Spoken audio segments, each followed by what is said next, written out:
It is inconceivable to my mind that David Kelly took his own life.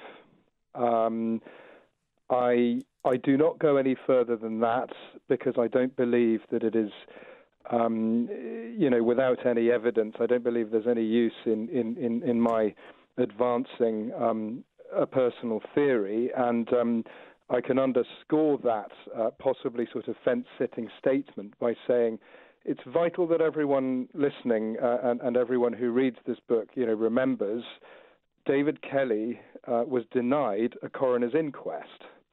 On that basis, what I say in the book repeatedly is that he deserves a coroner's inquest. There must be a coroner's inquest because I believe that a coroner is the only person who can determine how, where, and when David Kelly died.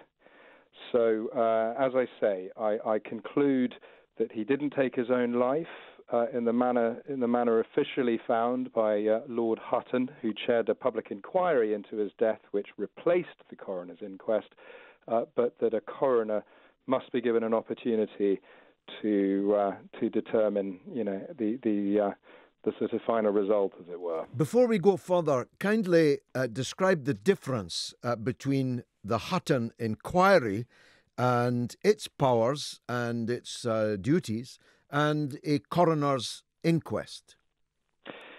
The Hutton inquiry was a public inquiry established by politicians on the personal orders of Tony Blair.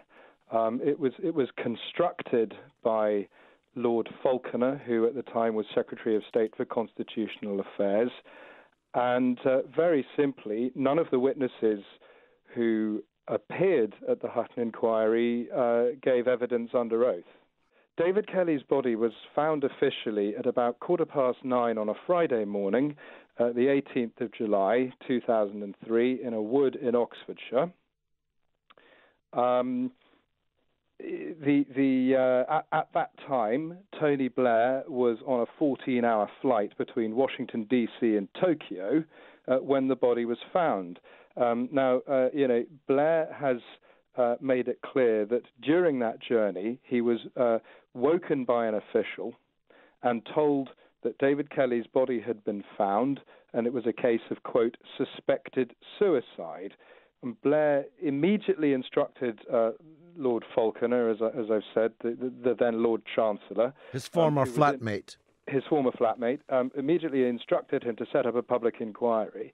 And at about 10 o'clock, London time, that call was made between Blair and Falconer.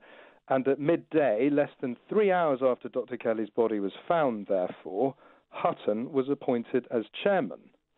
Now, when you consider the speed with which events were moving, when you consider that the body hadn't actually been officially identified by midday and that no medical professional had examined it by midday, it does look, very suspiciously as though someone had some advance warning of Dr. Kelly's death. And I just think the timeline is, it's very interesting. The youngest person listening to this will be long dead by the time the papers that do exist are open for public examination.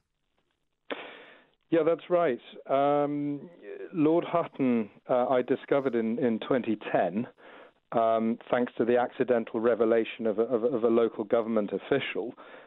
He determined that all medical and scientific papers and photographs connected to this case would be embargoed for 70 years. That means that they will not be able to be viewed by the public until 2074. I'll be gone by then. I dare say, if you don't mind, you'll be gone by then as well. Indeed. So might we all, literally, actually, yeah. But that's another matter. I did ask the then Oxfordshire coroner Nicholas Gardner about the embargo of the papers, and he said to me it was Lord Hutton's intention that everyone should be dead by the time they could be viewed by the public.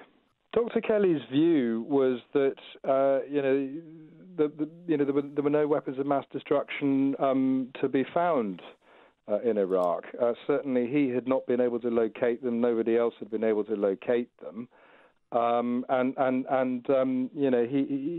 then had a conversation with a BBC reporter called Andrew Gilligan, in which he transmitted his thoughts, which I've just described to you. This conversation is what sort of triggered the whole scandal, really, around the death of David Kelly, because Andrew Gilligan reported on the BBC that the dossier which had been produced in order to make the case for the Iraq War had been, quote, sexed up. Now, Andrew Gilligan attributed these very words to Dr. Kelly. Dr. Kelly always denied that he was Andrew Gilligan's principal source. And indeed, the Foreign Affairs Select Committee, which grilled Dr. David Kelly very shortly before he disappeared, they also concluded that he was not Andrew Gilligan's prime source. So there is a big question mark over whether there is actually somebody else who was briefing Andrew Gilligan. That the government had sexed up the case for war in Iraq.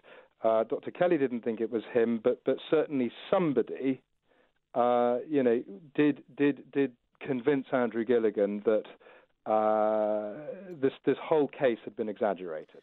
Very interestingly, a bottle of water was found with his body when he died. It was capable of holding 500 milliliters of water. Now, what we've subsequently discovered, when I say we, I'm talking about myself and others, who have a long-standing interest in this case, using the Freedom of Information Act, we asked how much water was left in this bottle. And it transpires that 111 milliliters of water were left in the bottle. That means he's meant to have swallowed 29 painkillers, probably the size of a Tic Tac or something like that, with the aid of just 389 milliliters of bottled water. That's about half a pint. Now, if you sat down and swallowed 29 Tic Tacs, I think you might struggle to do so with just half a pint of water. Of course, I don't know whether you might have an aversion to swallowing pills, but if you did have an aversion to swallowing pills, you might find it even more difficult.